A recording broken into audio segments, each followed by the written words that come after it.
If you sit very still in a quiet room, you can hear the faint, ambient hum of a world desperately trying to relax. It is in the rhythmic rise and fall of chest-breathing apps, the hum of white noise machines, and the cold splash of morning water on tired faces. We have become obsessed with the architecture of our own biology. Specifically, we have become obsessed with a single, elegant highway of nerves that runs from the brainstem to the abdomen. We call it the vagus nerve, the great wanderer of the human body, and we have cast it as the ultimate savior in our struggle against the modern world. We are told that if we can only stimulate this nerve, if we can hum at the right frequency, expose our necks to the right temperature, or breathe in a precise geometric pattern, we can unlock an immediate state of peace. We treat it like a secret volume knob for our nervous system, a biological cheat code to mute the static of our daily lives. This is the promise of engineered calm. It is a beautiful, deeply comforting idea. It suggests that no matter how chaotic the world outside becomes, we carry a master switch for tranquility inside our own flesh.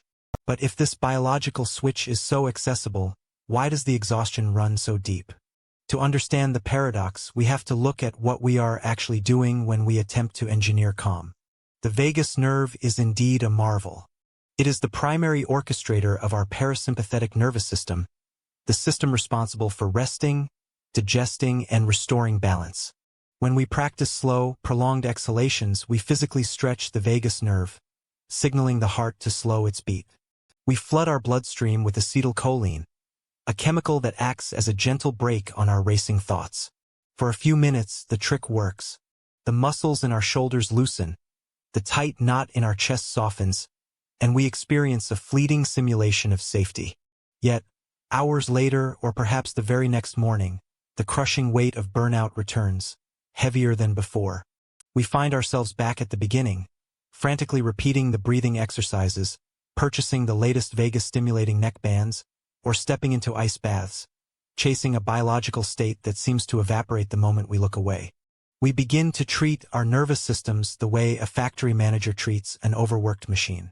When the engine overheats, we do not slow down production. Instead, we spray it with cool water, patch the leaking valves, and demand that it keep running. We have turned nervous system regulation into another chore on our to-do list, a prerequisite for sustained productivity. This is where the paradox begins to reveal its darker side.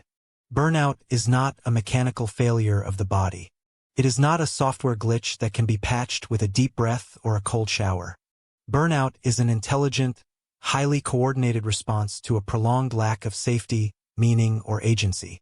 It is your body raising the alarm, screaming that the life you are living is unsustainable. When we use technological and physiological hacks to artificially force our bodies into a state of calm, we are not curing the underlying condition. We are merely silencing the alarm system. We are using our biology to gaslight our own experience. Consider what happens when we attempt to force a nervous system into peace while returning it to the exact environment that is draining it. We return to the toxic workplace, the unsustainable schedule, the isolating routine, or the constant digital noise of a world that demands our attention every second of the day. By engineering a temporary state of calm, we allow ourselves to tolerate conditions that we should be actively resisting or escaping.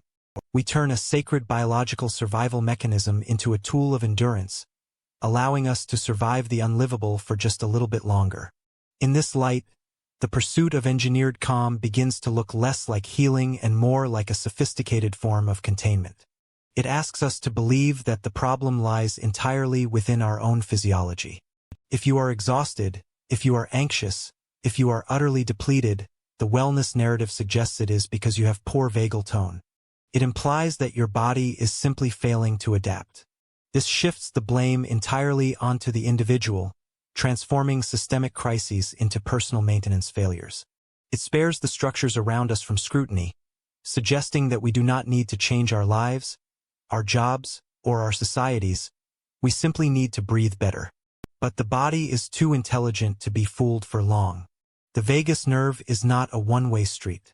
While it does send signals down to calm the heart and the gut, 80% of its fibers are sensory, running upward from the body to the brain. It is constantly scanning our internal and external environments for threats. It knows when we are genuinely safe, and it knows when we are pretending. When we attempt to force a state of calm while remaining in a state of existential threat, the brain perceives the contradiction. It realizes that we are trying to override its natural defense mechanisms. The result is a strange, hollow kind of exhaustion. It is a state where we are physically quiet, yet internally terrified. Our heart rate may be slow, but our mind remains hypervigilant, waiting for the other shoe to drop. We have created a biological stalemate, a cold war within our own tissues. We are exhausted not just by the demands of our lives, but by the immense energy it takes to constantly suppress our body's natural, healthy reaction to those demands. True recovery does not exist in a vacuum, cannot be engineered in 10-minute increments on a yoga mat or purchased in a bottle of supplements. The nervous system does not seek a state of permanent, artificial flatness. It seeks resonance. It seeks a life where our internal state matches our external reality. To heal burnout, we have to stop trying to calm ourselves down long enough to tolerate the intolerable. We have to face the uncomfortable truth that our exhaustion is not a biological error to be corrected, but a profound act of sanity. It is our body's way of demanding a different kind of life. When we finally stop trying to optimize our physiology, a quiet shift occurs. We begin to listen to the fatigue instead of trying to cure it. We realize that the tension in our neck and the racing of our pulse are not signs of a broken vagus nerve, but the voice of our own boundaries, trying to protect us when we refuse to protect ourselves. We return to a simpler, more grounded reality, one where we accept that we cannot breathe our way out of a life that does not fit us.